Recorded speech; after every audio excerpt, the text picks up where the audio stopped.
Hello. Just a minute, okay. Just a minute. हाँ Chinmay sorry.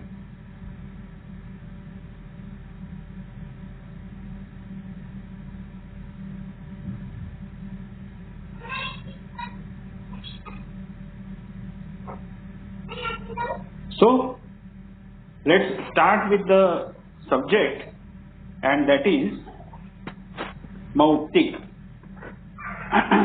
Yesterday we have seen many things related to Mautik.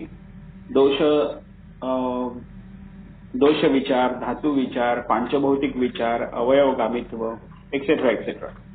Then we came across 2-3 different cases. First was related to ankylosing spondylitis and so on. Now let us come to one important topic in our general practice, and that is Amla Pitta. Amla Pitta is bread and butter in case of Ayurvedic treatment. अम्ल पित्त से बहुत लोग परेशान होते हैं। क्या है ये? मिथ्या आहार विहार, आमाशयस्थ दोष दृष्टि। What is important in this अम्ल पित्त is व्याधि ही आमाशयोत्थो अयम कफ पित्ते तदाश्रये।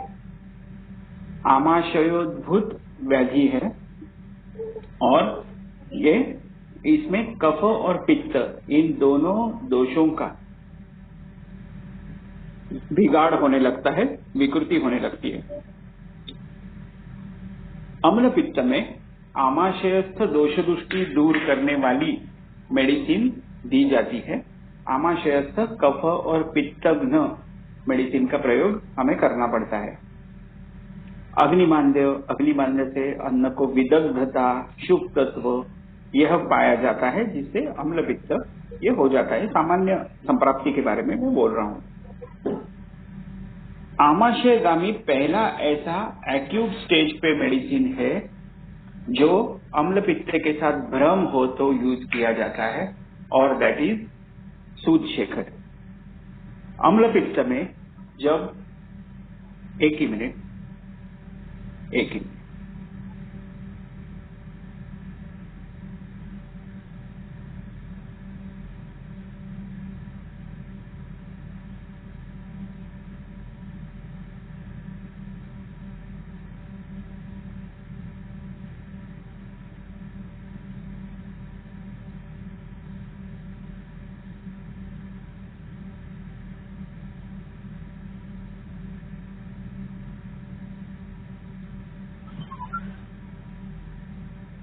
Hello, yes.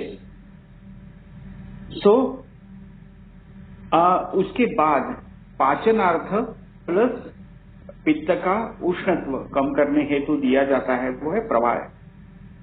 चिरकारी अवस्था जिसमें आती है, ऐसे अम्ल पित्त में, अम्ल पित्त चिरकारी ही होता है, पर ऐसी अवस्था में उस आमाशय को बल देने हेतु हमें मौक्तिक, आमाशय का नुकसान जो होता है पित्त की वजह से, पित्त के उष्ण गुण की वजह से, तीक्ष्ण गुण की वजह से, उसमें उस आमाशय गामी ये मौक्तिक कार्य करता है।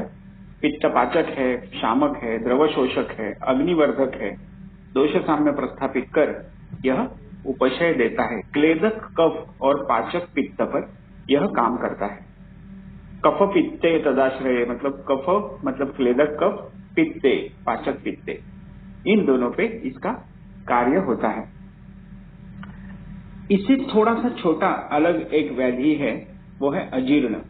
अजीर्ण और अम्ल पित्त में काफी फर्क है, हम इसके आगे जाएंगे।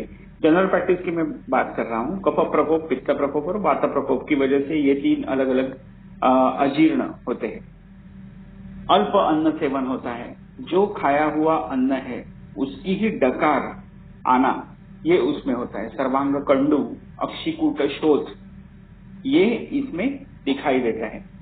अभी दूसरी बात देखिए, कटु अम्ल उद्गार, सीने में जलन, सर्वांग स्वेद, तृष्णाधिक्य और भ्रम, ये अगर लक्षण विदग्धाजीर्ण में दिखाई दे तो एक्यूट अवस्था में प्रवाह, और ये बार बार अगर होने लगे, हर 7 दिन में, हर 15 दिन में, तो रोज सुबह मौक्तिक, ऐसे अगर हम योजना करें तो काफी अच्छा रिजल्ट इसमें मिलता है। अजीर्ण ही है, पर पित्त प्रकोप की वजह से जिसमें तीक्ष्ण गुण बढ़ा तो काम होता है। ये पित्त के प्रसर में ओष, चोष, परिदाह, धूमायन इत्यादि लक्षण ये दिखाई देते हैं। आप ये चार्ट दे सकते हो, ये सब आपको मालूम है, ये थेरोटिकल ही है, परंतु ये प्रसरावस्था में दिया जाने वाला मेडिसिन है, वो है मौक्तिक। पीतावभासता, मंदोष्मता, इस वक्त हम क्या ले सकते हैं? ऑफकोर्स प्रवाल, अम्लिका, अम्लोद्गार, ओष, चोष, परिदाह, धूमायन। इस वक्त पहले शुरुआत में अम्लिका अम्लोद्गार के वक्त भी प्रवाल का प्रयोग कर सकते हैं। ये बार बार होने लगा तो रक्ताल्पता ये लक्षण दिखाई दे और अक्षिकूट शोध या सर्वांग शोध ये लक्षण दिखाई दे तो देना चाहिए स्वर्णमाक्षिक।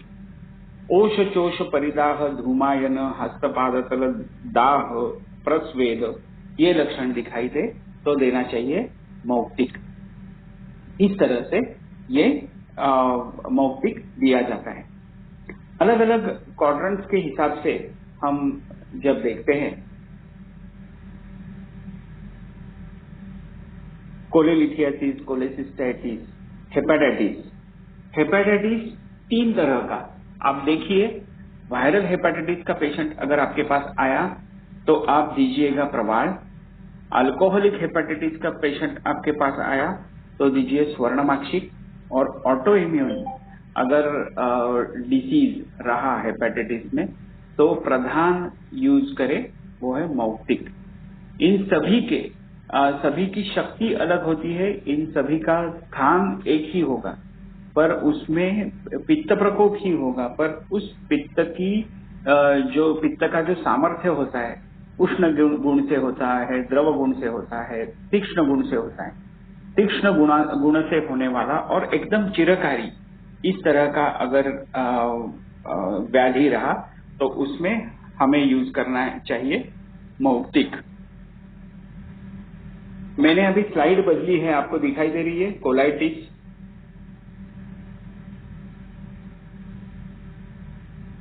No sir. अभी दिखाई दे रही है?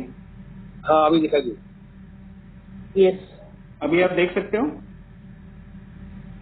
Yes sir. ओके।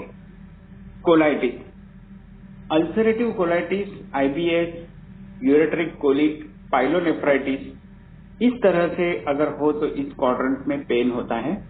आपको मैं एक बात बताऊं, अगर मूत्रगत दाह या मूत्रगत रक्त प्रवृत्ति या मूत्रगत पित्त रक्त प्रवृत्ति अगर हो तो उसमें आप जरूर मौक्तिक का प्रयोग करें। सिर्फ यूरेट्रिक कोलिक है, एक्यूट अवस्था है, तो उसमें मौक्तिक का 0 रोल होता है। पाइलोनेफ्राइटिस होगा और वो भी ऑटोइम्यून डिसीज की वजह से होगा तो आप जरूर इसमें मौक्तिक का प्रयोग यह कर सकते हो।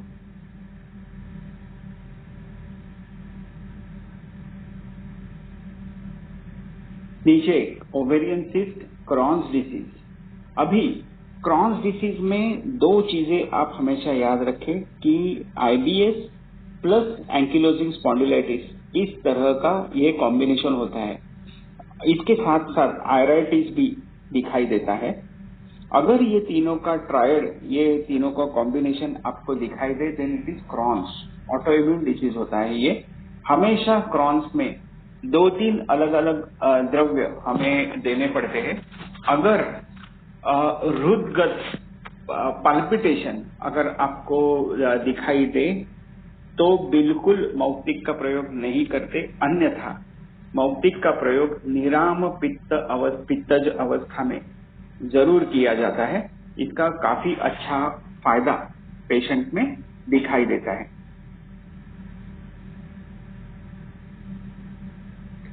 डिस्फेजिया, ओडाइनोफेजिया, मैलोरी वेज टेयर, नॉन अल्सर डिस्पेप्सिया, गैस्ट्राइटिस और आगे में जाता हूं जिसका नाम है पैनक्रियाटाइटिस। एक्यूट पैनक्रियाटाइटिस की केसेस अभी आयुर्वेदिक फिजिशियंस के पास भी आने लगी। हमारे हॉस्पिटल में भी बहुत बार ये पेशेंट हमने देखे हैं और हॉस्पिटल का एक ही फायदा होता है कि इन्वेस्टिगेशन हम तुरंत कर सकते हैं, जिसकी वजह से हमें पता चलता है कि हाँ बाबा पैनक्रियाटाइटिस है।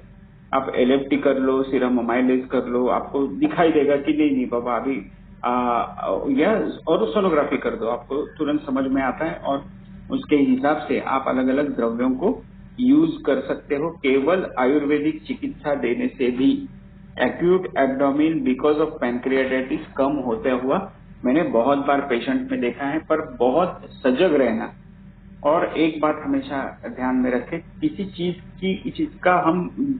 की हम जिद नहीं कर सकते ऐसे इसमें, ठीक है। तो मतलब अगर हमसे नहीं हो रहा है तो तुरंत ही आगे भेजना जरूरी है, क्योंकि ये इनफेक्ट अलग ही केसेस होते हैं, एक्यूट केसेस होते हैं जिसमें काफी प्रॉब्लम पेशेंट को आ सकती है। अगर आपकी क्लिनिकल डायग्नोसिस काफी अच्छी है और आपको अनुभव है तो ही पैनक्रियाटाइटिस के केसेस आप लेना, नहीं तो किसी सीनियर के अंडर एक 5-10 केसेस देख लीजिए और उसके बाद आप ट्रीट करिएगा। Duodenitis, appendicitis, H pylori infection, gastroenteritis, इसमें भी अगर निराम पित्त के लक्षण आपको दिखाई देते हैं तो थिंक ऑफ मौक्तिक भस्म। अदरवाइज ये सभी इन्फेक्शन में सबसे अच्छा प्रवाल कार्य करता है। ताम्र और लोह का मृदुकल्प होता है स्वर्णमाक्षी, ध्यान रहे। तो कोई भी कामला का पेशेंट जिसमें आपको अपतर्पण करना हो, परंतु इतना अपतर्पण नहीं कि पेशेंट का धातु क्षय हो, तो ऐसे वक्त दिया जाने वाला है स्वर्णमाक्षिक। ताम्र और लोह का सबसे मृदु भाग है स्वर्णमाक्षिक।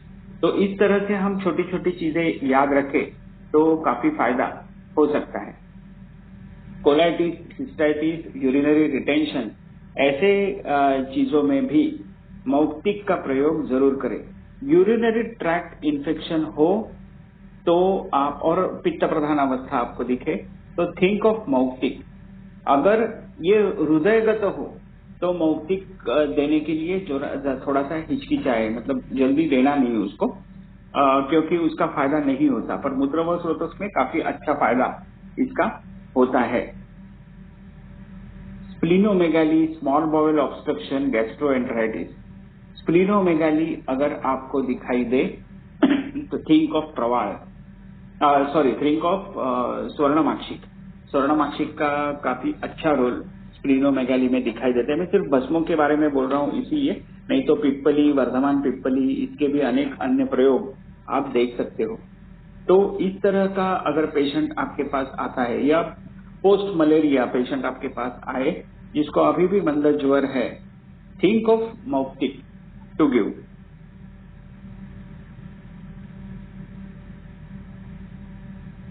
गैस्ट्रोएंटेराइटिस, इसमें सबसे अच्छा कार्य करेगा प्रवाल, ना कि मौक्तिक। मैंने ये इसीलिए खास करके दिखाया है कि कभी काम नहीं करता, अगर चिड़चिड़ापन है, मनो उद्वेग है, इन सभी चीजों के साथ, देन थिंक ऑफ मौक्तिक। पर अगर अन्नव स्रोतो दृष्टि लक्षण है और सामावस्था है तो think of प्रवाल।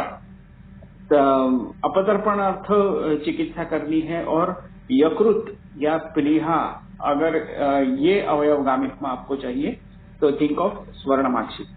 Faecal infection, diverticulitis, constipation, ectopic pregnancy, Crohn's, ovarian cyst, ऐसी चीजें अगर रही और आपको निराम पित्त की अवस्था दिखाई दे तो जरूर यू कैन थिंक ऑफ मौक्तिक। फीकल इंफेक्शन के लिए तो उस वक्त आपको सोचना पड़ता है कि क्या करें। मैन्युअल भी आप उसका इवैक्यूएशन कर सकते हो, करना जरूरी हो तो वही करना चाहिए, क्योंकि उसका जो रिजल्ट है वो सबसे ज्यादा हमें मिलता है। दूसरा व्याधि मैं देख सकता हूं वो है अतिसार, जिसमें जल महाभूत की वृद्धि होती है और तेज महाभूत कम हो जाता है। संशम्यापाम धातुरग्निम प्रवृद्धा, मतलब आप का धातु अग्नि, आप धातु का अग्नि, जल महाभूत का अग्नि, महाभूत का अग्नि माने दोषों का अग्नि, ये प्रवृद्ध होता है, ये वृद्ध होता है, ये बढ़ता है और वो शकृत के साथ, पुरुष के साथ मिश्र हो जाता है। वायुना अध प्रणुन्ना, वो अधम मार्ग से नीचे प्रवृत्त होने लगता है। इस वक्त अग्निमांद्य होता है, द्वातदृष्टि होती है, आम निर्मिति बढ़ जाती है, पुरुष आम जल वात प्रेरणा होकर अतिसार यह व्याधि दिखाई देता है।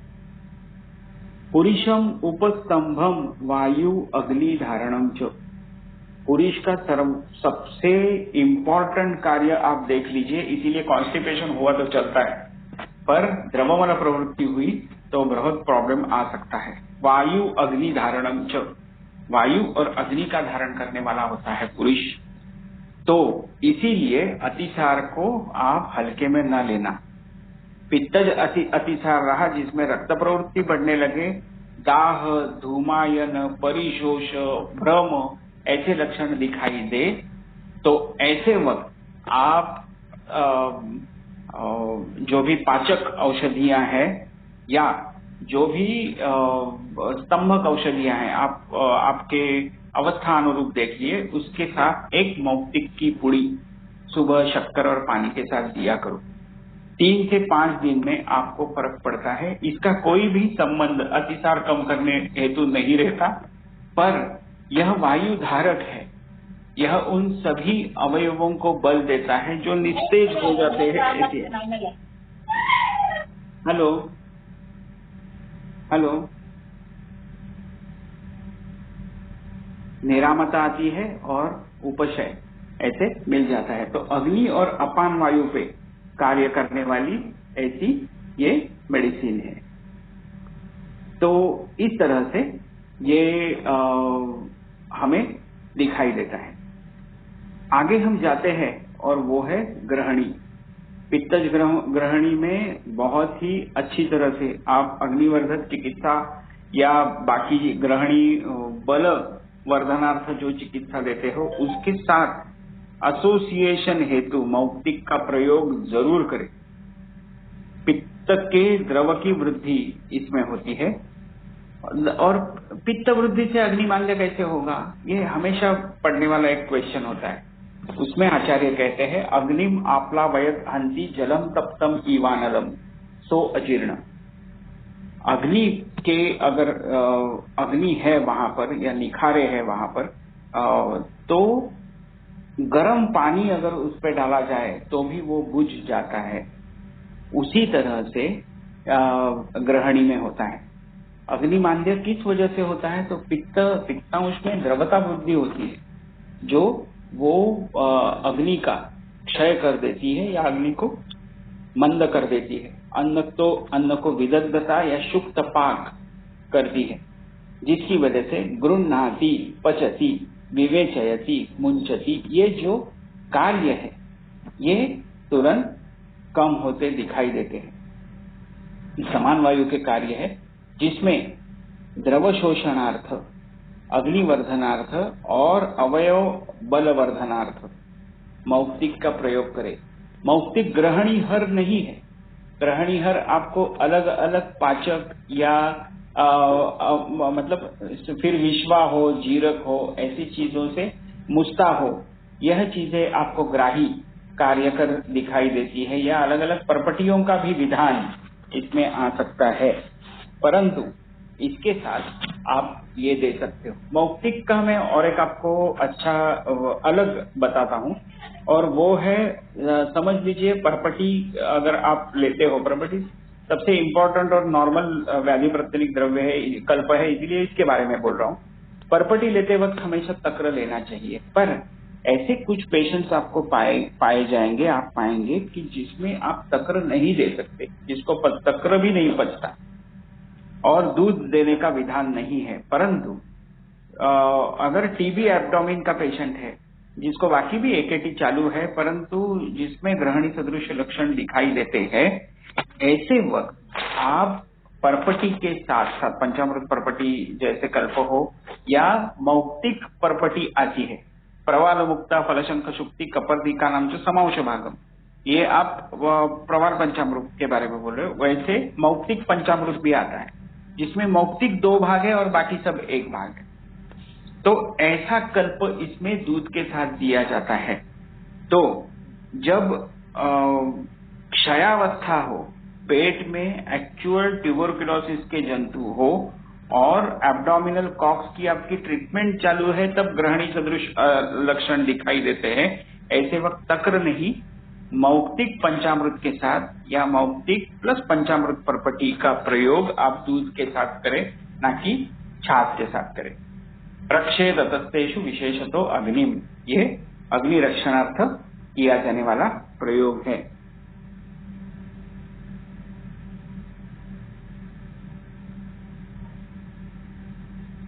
ये सिर्फ लक्षण लिखे गए हैं।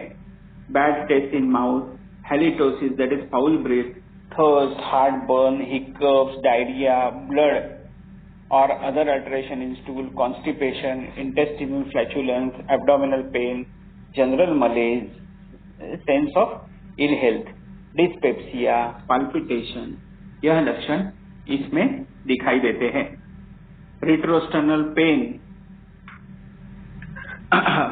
cough, headache, depression, skin rash, urine phosphate, oxalate, urate, morning diarrhea with bulky, acid, pale, fatty stool, inflammatory mouth lesion, aphthous ulcers, anemia, low BP, dry skin, emaciation, flatulence, neuritis, distension, इस तरह के लक्षण इसमें पाए जाते हैं।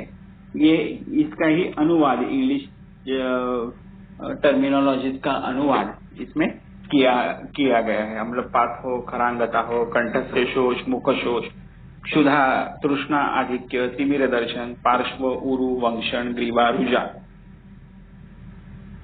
इत्यादि इत्यादि। ये सभी सिर्फ ग्रहणी के लक्षण ये बताए गए हैं।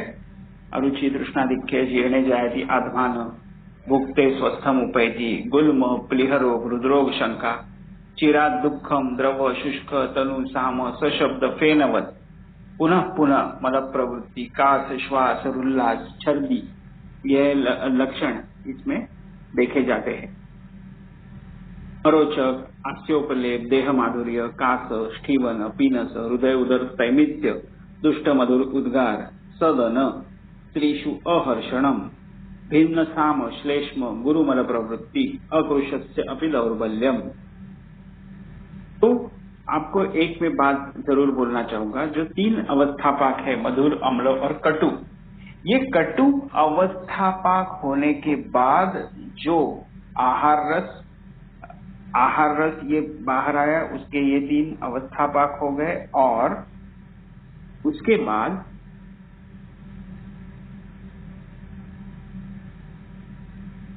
यहाँ पे जो विपाक की स्टेज है और जिसमें यकृत का संबंध आता है, ये स्टेज पे अगर परिवहन बिगड़ जाता है तो इसमें हम मौक्तिक यूज करते हैं। कैसे? प्रथम अवस्थापाक में ये कफदोष, ये आपको मालूम है, चतुर्विध आहार का द्रवीकरण होगा। द्वितीय अवस्थापाक में अपक्व अन्न का धारण और पचन होगा, जो ग्रहणी या पित्तधरा कला में होगा। तृतीय अवस्थापाक में सारकृत्य विभजन होगा। ये होने के बाद जो यकृत का भी इसके बाद रोल आता है। ऐसी अवस्था में समझ लो इसमें कामला हो गई और यकृत ने काम करना बंद किया या उसने असहकार पुकारा या उसकी फंक्शनिंग कम हो गई, समझ लीजिए। तो ऐसे वक्त एक्यूट अवस्था में हमें प्रवाह का यूज करना पड़ता है। ये करने के बाद और भी थोड़े दिन हो गए और हमें अक्षिकूट शोथ या सर्वांग शोथ ये लक्षण दिखाई देने के बाद हमने स्वर्णमाक्षिक का प्रयोग किया। ये होने के बाद भी वहां पे खरता आती है, सिरोसिस होने लगता है, और ऐसे वक्त आप उस कोशिकाओं को बल देने का कार्य करने की ज्यादा अपेक्षा रहती है। निरामपित्त प्लस कोशिकाओं को बल देना। ऐसे वक्त आप मौक्तिक का प्रयोग कर सकते हो।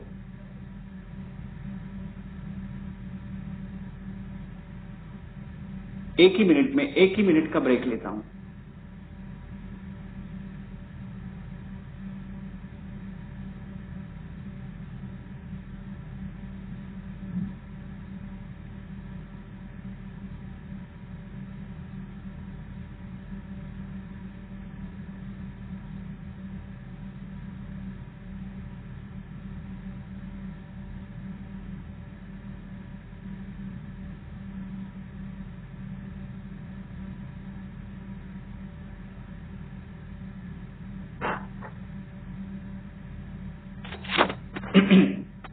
इस ग्रहणी दृष्टि हेतु में अलग अलग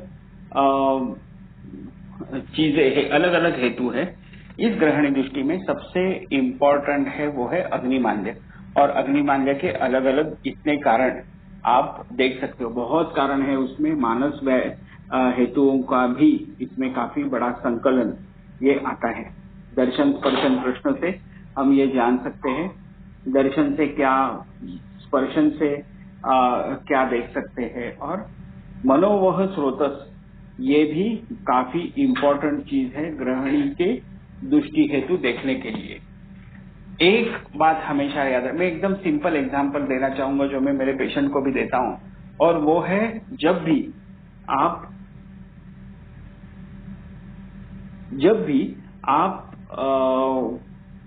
खाना खाने बैठे हो और बहुत ही ज्यादा आपको भूख लगी है, बहुत अच्छा खाना आपके सामने है और आपको जोरों से भूख लगी है और आप अभी टूट पड़ने वाले हो खाने पे, और उसी वक्त आपको फोन आता है और वहां पर एक बुरी खबर आपके किसी फ्रेंड के एक्सीडेंट की आपको मिलती है, तो आप खाना खा नहीं सकते, वो खाना नीचे ही नहीं जाता, गले के नीचे नहीं जाता। Which means mind governs your stomach.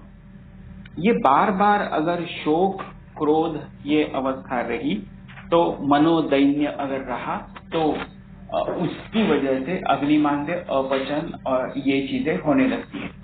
ये जब मानस हेतु आपको दिखाई दे और ग्रहणी अगर आप पाए, तो ऐसे वक्त आप जरूर मौक्तिक का प्रयोग कर सकते हो।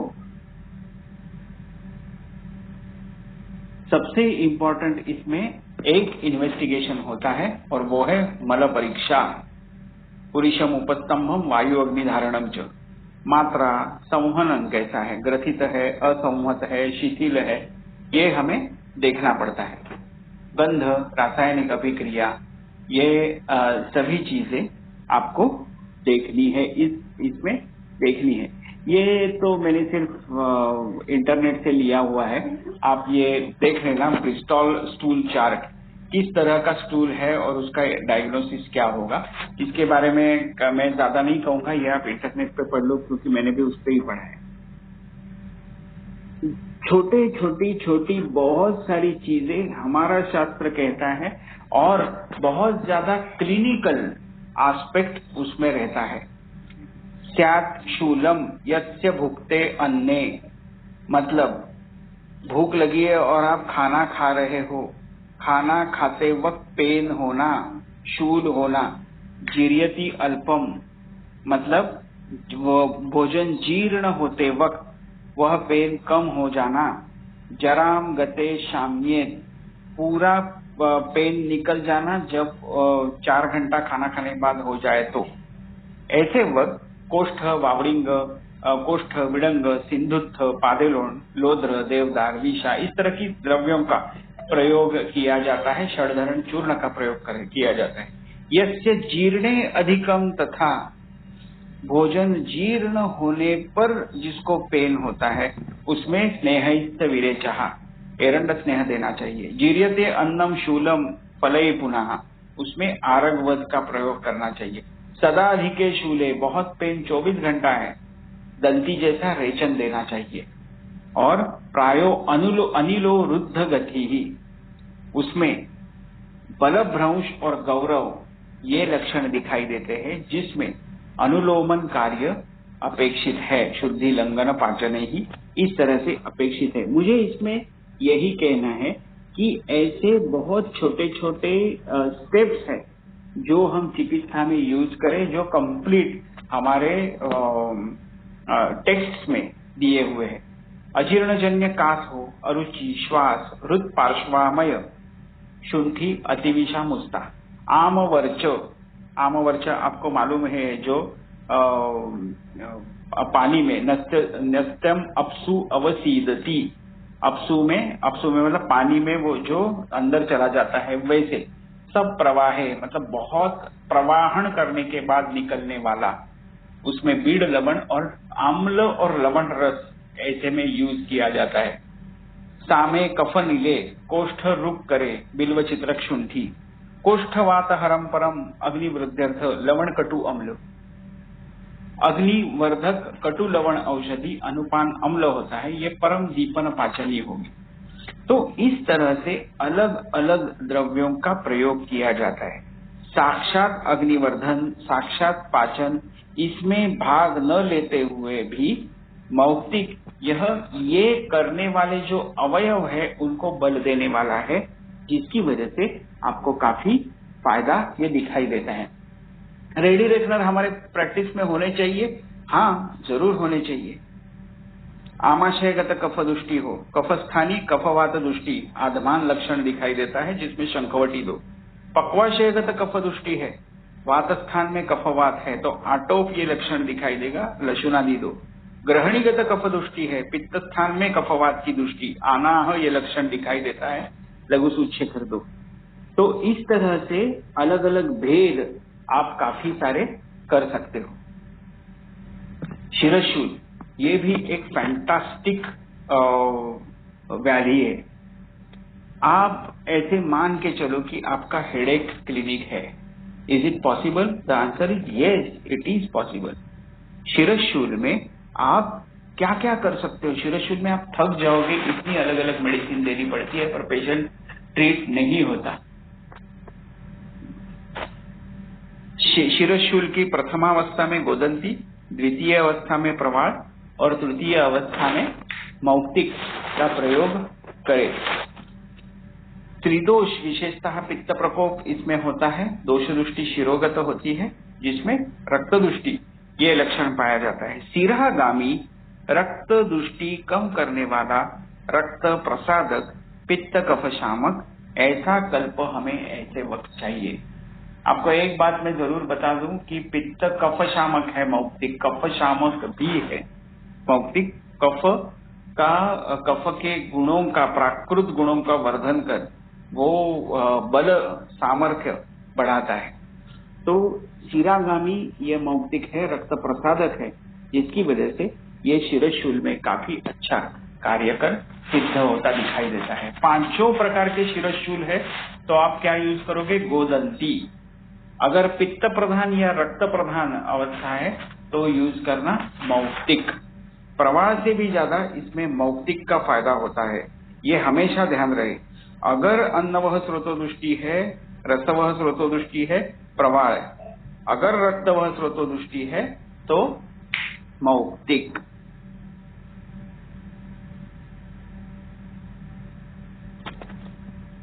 ये इसके बारे में मैं ज्यादा नहीं करूंगा।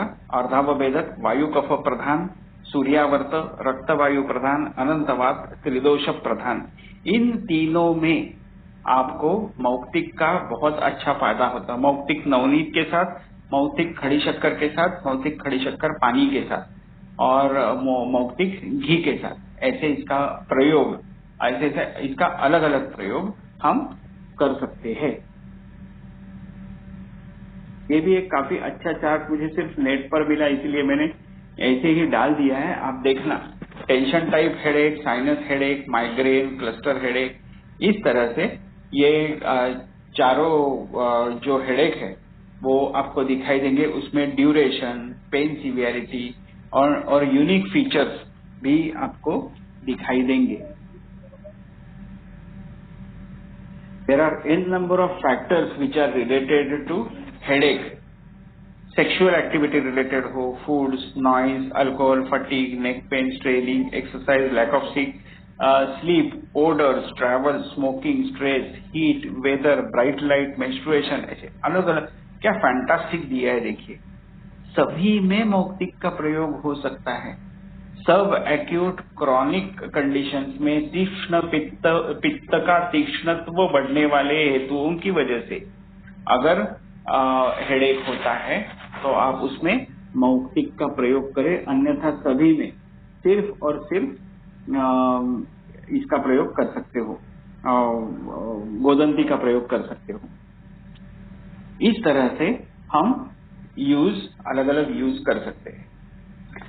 वृद्ध वैद्य परंपरा के अंतर्गत तिक्तास्यता, तृष्णाधिक्य और छर्दी ये हो तो मौक्तिक प्लस शटी दी जाती है। पित्त प्रधान ज्वर में मौक्तिक, प्रवाल, गोदंती वात प्रधान में मौक्तिक लोह गोदंती, प्रवाहिका में मौक्तिक इसबगोल और दूध। इसबगोल का कार्य देखिए, इसबगोल अगर आप ऐसे ही उसका रुक्ष चूर्ण ले और ऊपर से पानी पिए भिगोए बिना, तो वह प्रवाहिका में उत्तम कार्य करती है। अगर उसको 3-4 घंटा भिगो के कार्य करे तो वो कॉन्स्टिपेशन कम कर देती है, मलावरोध कम कर देती है। पित्त प्रधान भ्रम हो तो मौक्तिक, कुष्मांडस्वरस, धमासा फांट, घृत ऐसे दी जाती है। पिबे दूरा लभा क्वाथम स घृतम भ्रम शांतये। मुखपाक, मौक्तिक, प्रवाल, गोदंती, गैरिक, शंख, मौक्तिक, प्रवाल और गोदंती ओरली, और गैरिक, शंखजीरक और घृत का लेप। उन्माद, प्रलाप, निद्रानाश, अत्यधिक स्वेद और स्वेद दौर्गंध्य, ऐसे अगर लक्षण दिखाई दे तो स्वर्णमाक्षिक, अभ्रक, कुष्मांडस्वरस के साथ मौक्तिक का प्रयोग करें। आर्तवकालीन शूल बहुत से फीमेल्स में यह दिखाई देता है, तो ऐसे वक्त मौक्तिक, प्रवाल और स्वर्णमाक्षिक का प्रयोग करें। नासागत, आशुकारी और चिरकारी 2 तरह के पित्त आपको दिखाई देंगे। चंदन और अकीक का उसमें प्रयोग करें। रुचशूल में मौक्तिक, प्रवाल, अभ्रक और अर्जुन इसका प्रयोग करना होगा।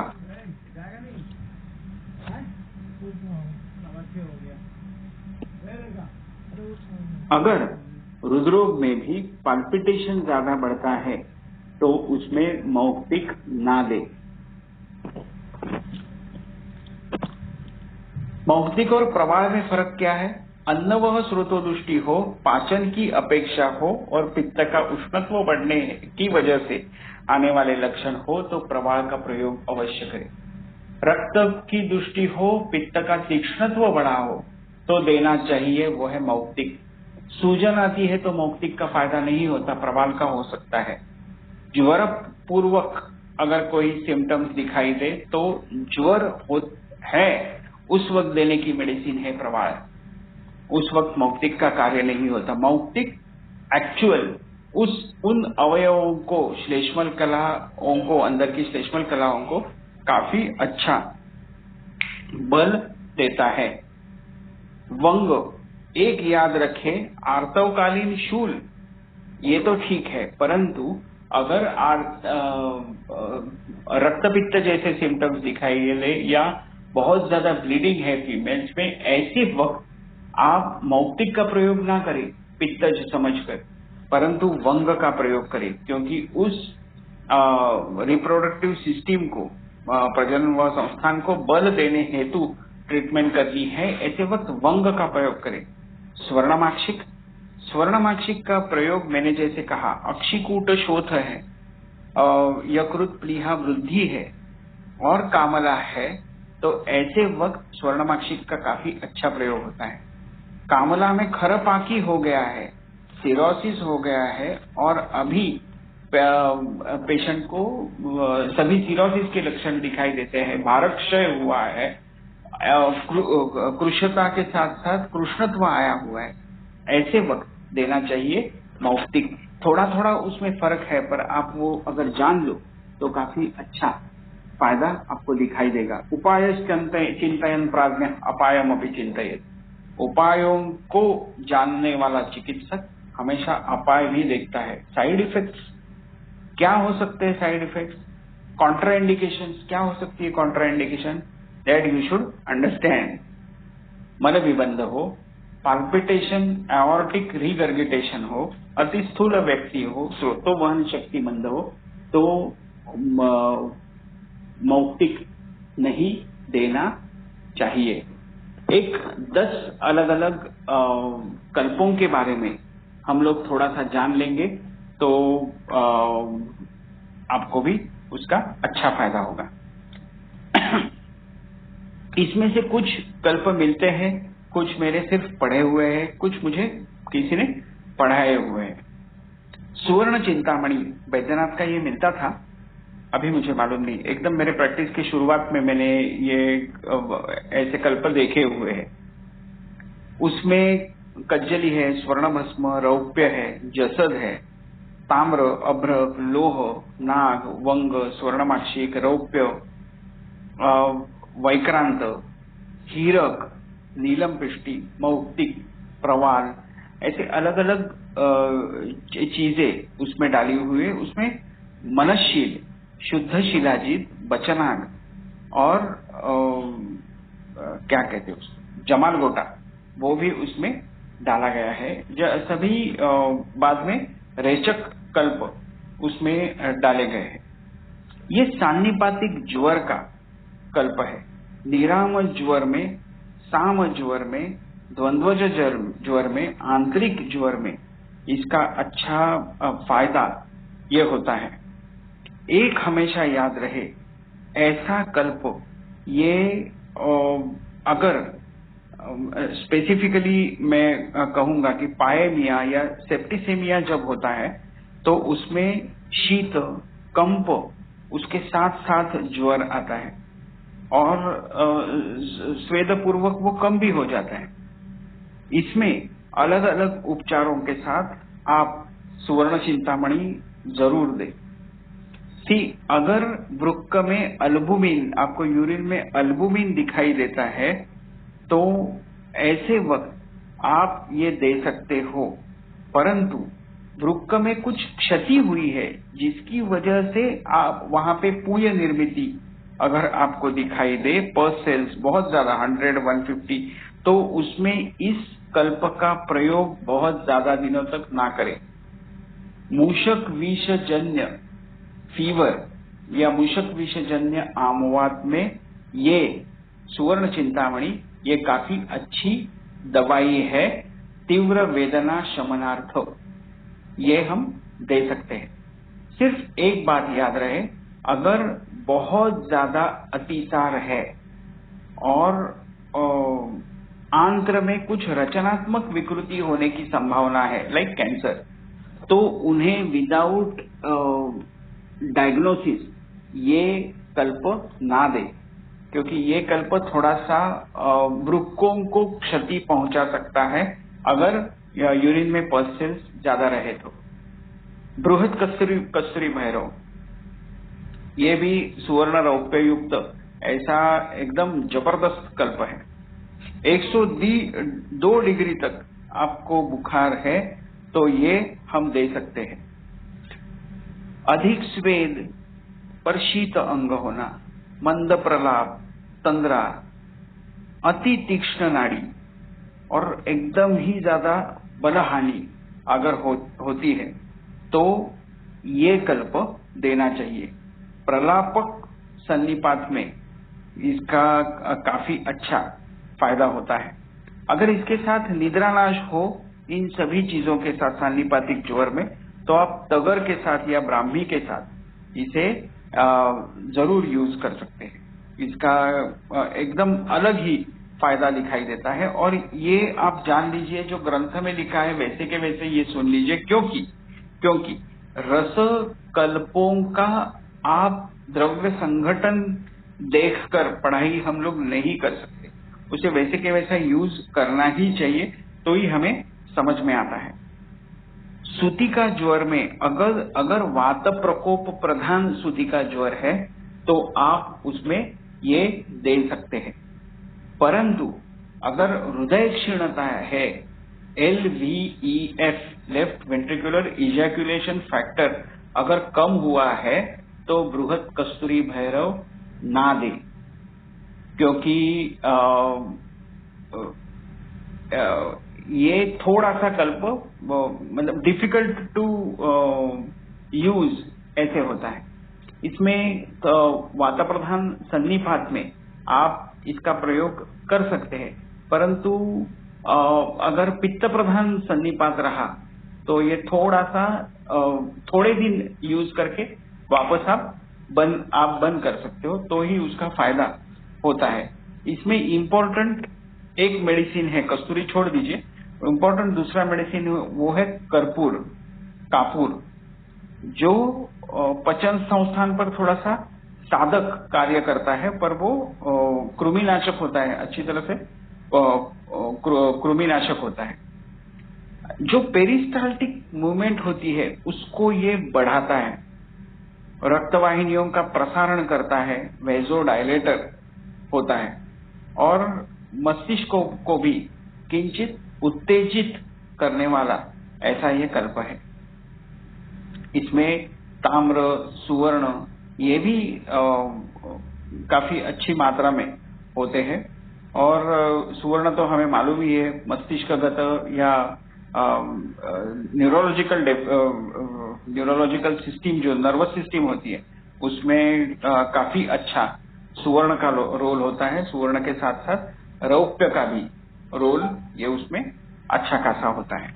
तो इसीलिए बृहद कस्तूरी भैरव ये भी एक अलग पर कफघ्न ऐसा कल्प है जिसमें प्राकृत कफ रहने के लिए हमें मौक्तिक जैसी चीजों का प्रयोग यह किया जाता है। विषम ज्वरांतक लोह ये मिलता है मार्केट में, उसमें रसपर्पटी है, लोह, ताम्र, अभ्रक, टंकण, गैरिक, वंग, प्रवाल और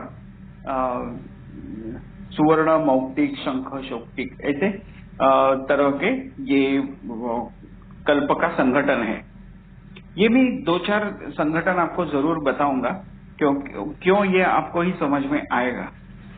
जीर्ण ज्वर हो जिसमें यकृत प्लीहा की वृद्धि है, जो मंद ज्वर रहता है, बहुत ज्यादा नहीं रहता पर भारक्षय धीरे धीरे धीरे होना मतलब होता रहता है, प्लीहा वृद्धि होती है, यकृत शोध होता है, पेशेंट कृश हो जाता है, निस्तेज हो जाता है, अतिमंदल अग्नि रहती है, मलावरोध रहता है, उत्साह नहीं, ऐसा सब होने की बाद जब मतलब ऐसी अवस्था में रोगी को ये सिरोसिस की अवस्था है जिसमें रोगी को दूध और चावल इस पे रहना चाहिए और विषम ज्वरांतक लोह जैसे कल्प लेने चाहिए। पैनक्रियाटाइटिस में भी विषम ज्वरांतक लोह दे सकते हैं जब ज्वर हो तब। यकृत वृद्धि, अग्निमांद्य और पांडुता, मल में भी काफी वो कफवात प्रधान, कफज थोड़ा सा बहुत प्रवाहन करने के बाद निकलने वाला ऐसा अगर है तो आप विषम ज्वरांतक लोह मट्ठे के साथ ये दे सकते हो। काफी अच्छा उसका रिजल्ट हमें मिलता है।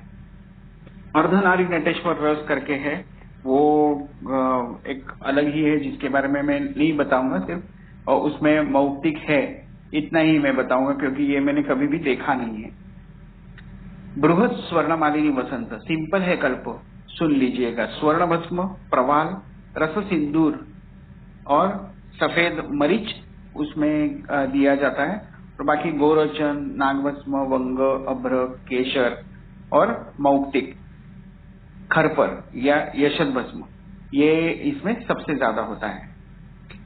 सुवर्णमालिनी वसंत की अपेक्षा इस वसंत में हृदय और मस्तिष्क पोषक गुण अधिक होते हैं, इसीलिए इसका कार्य थोड़ा सा अलग है। सुवर्णमालिनी वसंत रस धातु पे ज्यादा अच्छा काम करेगा, मज्जा पे भी करता है, पर इससे ज्यादा ये बृहद स्वर्णमालिनी वसंत है, ये मस्तिष्क पोषक है, ये इसकी अलग विशेषता है, ये आप जान लीजिए। रक्तमेह में जब आमगंध युक्त मूत्र हो, सिंपल कहता हूं आपको, अगर डायबिटिक पेशेंट में यूरिन इन्फेक्शन होता है तब इसमें बृहद स्वर्णमालिनी वसंत आप दुर्वादि घृत के साथ, सारी वाद्यासव के साथ, उशिरासव के साथ, अर्जुन रक्तचंदन ऐसे क्वाथ के साथ, लोध्र ऐसे क्वाथ के साथ आप दे सकते हो। इसका काफी फायदा आपको दिखाई देगा। गॉइटर, थायराइड ग्लैंड, इसकी वृद्धि होने पर ये बृहद स्वर्णमालिनी वसंत का प्रयोग जीर्णावस्था में करें। इसके साथ साथ और एक अलग है, वो है अपूर्व मालिनी वसंत, जिसमें मौक्तिक नहीं है, बाकी चीजें हैं, वैक्रांत वगैरह है, वैक्रांत स्वर्णमाक्षिक वगैरह, पर जिसमें मौक्तिक नहीं है। और ये बृहन मालिनी और सुवर्ण मालिनी जो है उसमें सुवर्ण मौक्तिक और यशद है, खरपर है और नींबू रस की भावना है। इस अपूर्व मालिनी में ये तीनों औषधियां नहीं है और भावना शतावरी, हल्दी, कर्पूर ऐसे द्रव्यों की है। ये सुवर्ण मिश्रित दोनों वसंतों का कार्य क्षेत्र रस से सप्त धातुओं तक होता है, व्यापक है, परंतु ये जो वसंत अपूर्व मालिनी वसंत जो होता है ये प्राधान्यतः नर्वस सिस्टम पे काम करने वाला है। ये अन्नवह स्रोतस, रसवह स्रोतस इस पे कार्य ज्यादा नहीं कर सकते। वृद्धों को सगर्भावस्था में ऐसे देने वाला ये वसंत कल्प नहीं है। अपूर्व वसंत मालिनी थोड़ा सा अलग कार्य करता है, इस तरह से इनकी तरह से कार्य नहीं करता।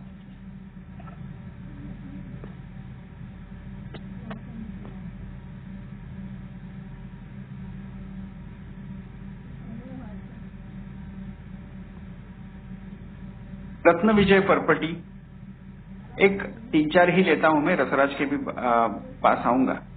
गंधक, पारद, रौप्य, स्वर्ण, वैक्रांत और मुक्ता पिष्टि वाला यह रत्न विजय परपटी है।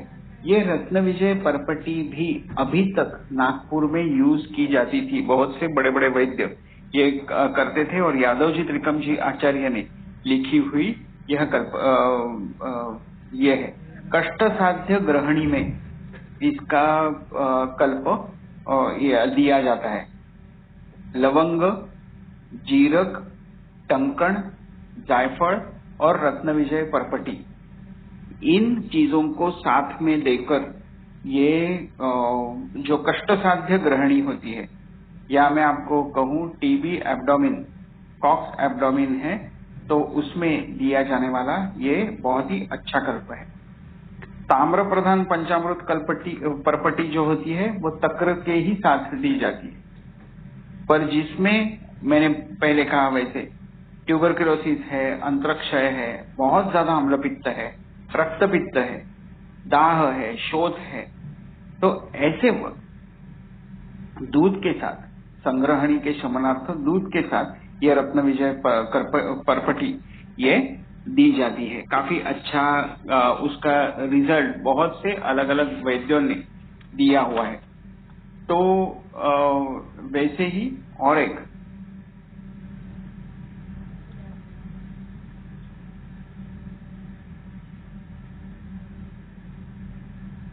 पारद, गंधक, बचनाट, स्वर्ण और मौक्तिक, ये सिर्फ पांचों को लेकर किया हुआ है।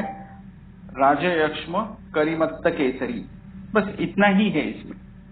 ये टीबी कॉक्स अगर रहा तो उसमें दी जाने वाली मेडिसिन है।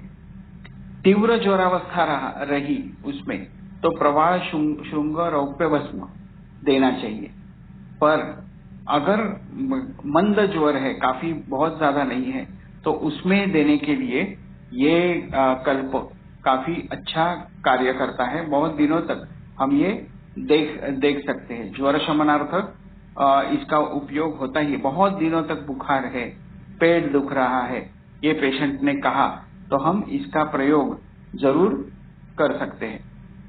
क्षयकुलांतक जो है वो भी हरताल, मौक्तिक, सुवर्ण और रजत का ऐसा कल्प है। ये भी आप वैसे ही मतलब क्षय के ऊपर दिया जाने वाला ही कल्प है। आपको एक मैं बात बताऊं, क्रॉनिक डिसीज, इस तरह के डिसीज आपके पास आए तो आप कफ, पित्त या वात ये एग्जैक्ट देख लो और ये सान्निपातिक ही रहेंगे। सान्निपात में इन चीजों का प्रयोग करना चालू करो। क्षय केसरी है। रसराज, ये जो कल्प हम देख रहे हैं, इसमें मौक्तिक, प्रवाल, रससिंदूर, स्वर्णभस्म, मनशील, अभ्रक, लोह, वंग ऐसे चीजों को एक साथ दिया जाता है। उरक्षत में इसका काफी अच्छा यह रोल है। जब भी एंकिलोजिंग का पेशेंट आपके पास आए, आप रसराज उसको दे दीजिए निरामावस्था आने पर, बहुत ही फैंटास्टिक रिजल्ट मिलता है। जब स्पाइनल कैनाल स्टीनोसिस हो या स्पाइनल कैनाल में डिस्क प्रोलैप्स हो और वो पोस्टीरियर साइड से अगर डिस्क प्रोलैप्स होता है और उसमें कैनाल की डायमीटर अगर 8 to 10 है, स्टार्ट विद रसराज, एक एक गोली 3 बार आप रसराज देना चालू करो, आपको काफी अच्छा रिजल्ट उसका दिखाई देगा। तो इस तरह से कुछ अलग अलग कल्पों के बारे में हमने देखा। बहुत सारे ऐसे कल्प हैं। रत्नगर्भ पोट्टली, मुझे लगता था ये कौन यूज करता है, पर अभी डॉक्टर चिन्मय ने जो लेक्चर सीरीज अरेंज की है उसमें बहुत अलग अलग रसवैद्य हैं जो इस तरह के काफी बड़े अलग कल्प यूज करते हैं, जो कि कैंसर वगैरह में काफी अच्छा उसका रिजल्ट मिलता है। ऐसे ही एक मृगांक रस है जो भी पारद, गंधक, सुवर्ण, मौक्तिक और टंकण सिर्फ इनसे ही बनता है। तो कितना सिंपल कल्प है। या सुवर्ण सर्वांग सुंदर रस, इसमें भी पारद, गंधक है, मौक्तिक, प्रवाल, शंख और टंकण, सुवर्ण, इतने ही ये है, और जिसका काफी अच्छा प्रयोग ये बाल रोग में भी किया जाता है। बालों में उरक्षत जो होगा उसमें इसका काफी अच्छा रोल ये पाया जाता है। तो इस तरह से हमने काफी अलग अलग पेशेंट देखे, काफी अलग अलग केसेस देखे हैं। वैसे ही और एक है रस सिंदूर, अभ्रक, सुवर्ण और मौक्तिक, सिर्फ इनसे बनता है सुधाकर रस। ये मदात्य जन्य जो दाह होता है, वातरक्त में जो दाह होता है, इसको दूर करने वाला, मध्यज विष ये कम करने वाला ऐसा मतलब ऐसा एक अच्छा कल्प है जो हम यूज कर सकते हैं, जिसका अभी प्रयोग अभी मदात्य में हम देखते नहीं है इतनी अच्छी तरह से कि क्या यूज कर सकते हैं, रसकल्प क्या यूज कर सकते हैं। शतावरी जैसे अलग अलग मेडिसिन तो बहुत कुछ देते हैं, पर इसमें आप ये सुधाकर रस जैसे कल्प दे सकते हो। बृहद्वाद चिंतामणि, उसके बारे में मैं जरूर बोलूंगा।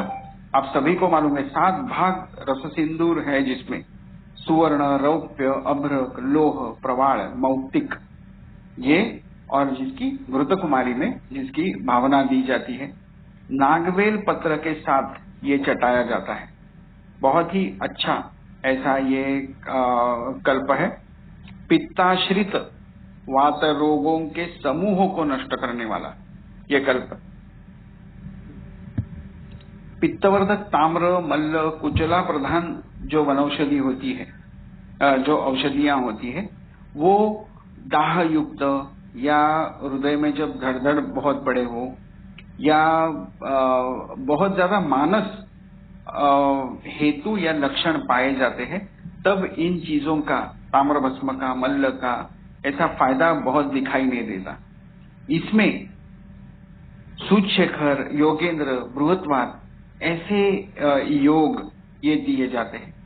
पित्त की अम्लता, तीक्ष्णता ये नष्ट करने के लिए सूचशेखर काफी अच्छा ये कार्य करता है। परंतु आपको एक बात बोलो, योगेंद्र और बृहत्वाद जो होगा वो डायरेक्ट नर्वस सिस्टम पे जाके वहां पे वात शमन का कार्य ये करता है। अभी बृहत्वाद चिंतामणि में मुक्ता और प्रवाल ये योगेंद्र से ज्यादा है, तो इसीलिए विषघ्न उसका प्रभाव ये ज्यादा दिखाई देता है। पर योगेंद्र में सुवर्ण की मात्रा अधिक है, मुक्ता प्रवाल की मात्रा बृहत्वाद में ज्यादा है, योगेंद्र में सुवर्ण की मात्रा ज्यादा है। इसीलिए वो मस्तिष्क और हृदय को बल देता है, रक्त प्रसादन करता है। मुक्ता प्रवाल ज्यादा होने की वजह से ये मस्तिष्कगत ज्यादा होगा, पर योगेंद्र ये हृदय को बल देने वाला ज्यादा होगा। इस तरह से इन दोनों में थोड़ा सा फर्क है। और एक इम्पोर्टेंट, सबसे इम्पोर्टेंट बात वो है कटिगत वात में बृहत्वात चिंतामणि का जबरदस्त फायदा होता है। 8 से भी नीचे अगर जिसका डायमीटर 8 mm से कम हुआ तो आप तुरंत उसको बृहत्वात चिंतामणि दीजिए। अग्निमांद्य, पांडुता अधिक हो तो, दौर्बल्य अधिक हो तो, धातु क्षय अधिक हो तो, 8 से 6 जिसका डायमीटर हो वो, 8 से 10 जिसका डायमीटर हो, उसमें रसराज बोला मैंने 8 से 6 तक आया है, उसमें बृहत्वात ही कार्य करता है। ऐसे पेशेंट हमारे पास कम आते हैं, मैं आपको ये जरूर बोल दूं, क्योंकि वो सर्जरी के लिए जाते हैं। पर 8 से 6 के बीच में अगर आए, अग्निमांद्य होता है, उसमें पांडुता होती है, पैरास्पाइनल मसल स्पाज्म होता है, आप उसमें बृहत्वात चिंतामणि दो। ऐसे बहुत सारे कल्प ये हम पढ़ सकते हैं, बहुत ही ज्यादा कल्प होते ही रहते हैं। इन नटशेल हम क्या देख सकते हैं? पित्त प्रधान अवस्था में, विशेषतः तीक्ष्णावस्था में देने वाला द्रव्य है ये मौक्तिक। रस रक्त का अल्प मात्रा में पाचन करेगा, मज्जावर्धक है ये मौक्तिक। और न्यूरोलॉजिकल डिसऑर्डर्स में दाह शामक शमन हेतु ये दिया जाता है, मस्तिष्क पोषणार्थ प्रयुक्त किया जाता है। अल्पमोली एवं ये ब्रूहण साध्य व्याधियों में दिया जाता है वैसे, और काफी अच्छा उसका रिजल्ट हमें दिखाई देता है। तो इस तरह से इसके आपको अलग अलग पार्ट दिखाई दिए। इसके साथ ही मैं कंक्लूड करना चाहूंगा इस सेशन को ये सूत्र के साथ, बहुत अलग अलग व्याधि हमें दिखाई देते हैं।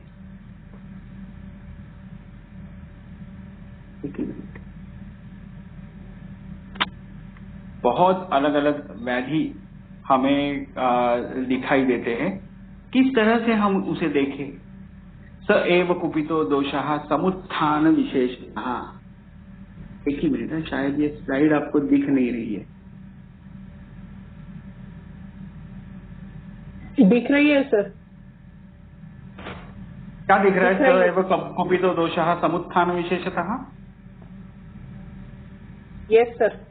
स्थानांतरगतैश्चैव जनयति आमयान बहून तस्माद् विकार प्रकृति अधिष्ठानांतराणि च समुत्थान विशेषांश्च बुद्ध्वा कर्म समाचरेत्। यो येत त्रितयम् ज्ञात्वा कर्माणि आरभते विशक् ज्ञानपूर्वं यथा न्यायम् स कर्मसु न मुह्यति।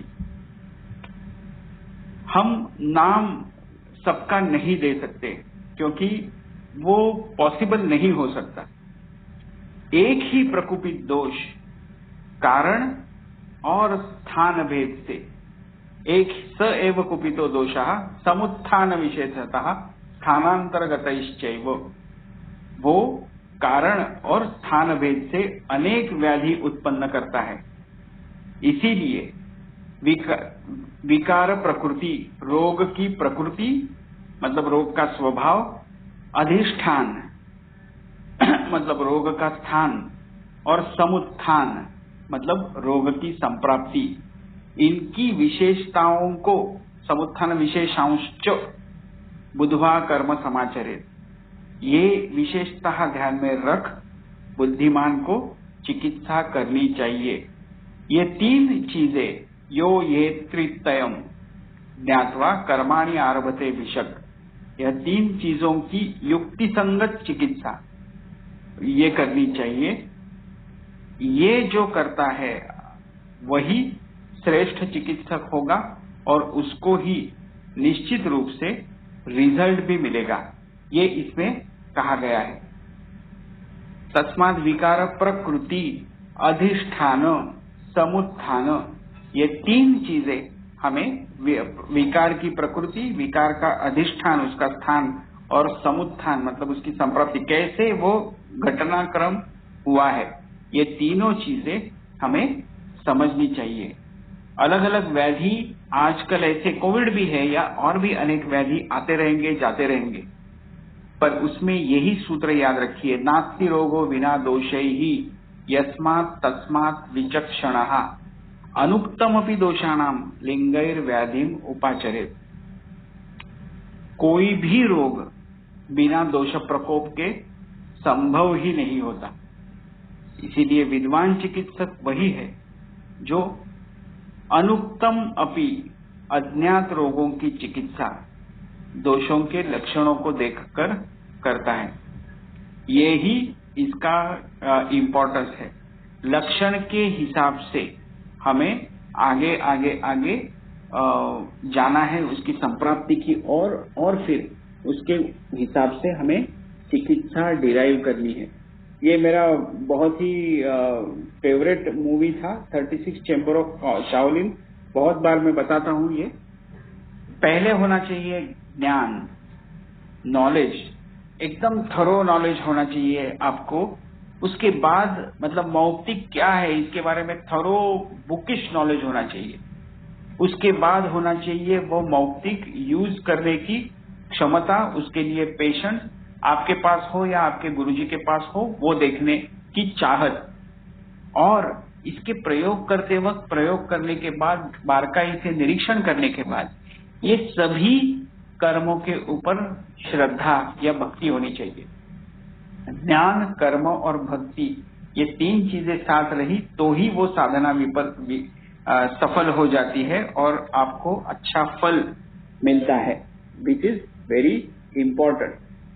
तो इसके साथ ही मैं शैलेय रसशाला उनका तहे दिल से थैंक यू, उनको धन्यवाद कहना चाहूंगा। मेरे प्यारे मित्र वैद्य चिन्मय फोंडेकर, इनको मैं बधाई देना चाहता हूं। इतनी छोटी उम्र में इतनी अच्छी तरह से वो अलग अलग लेक्चरर्स को अरेंज करते हैं और उनके साथ, आपके साथ ज्ञान बांटने का जो कार्य कर रहे हैं उसके लिए मैं उनको भी धन्यवाद दे रहा हूं। ये जो प्लेटफॉर्म है, जबरदस्त प्लेटफॉर्म श्रेयस ई-लर्निंग, बहुत ही कम समय में इन्होंने काफी अच्छा काम किया और इसीलिए मैं उनको भी धन्यवाद देना चाहूंगा, कृतज्ञता व्यक्त करता हूं। और इसी के साथ आज का ये मौक्तिक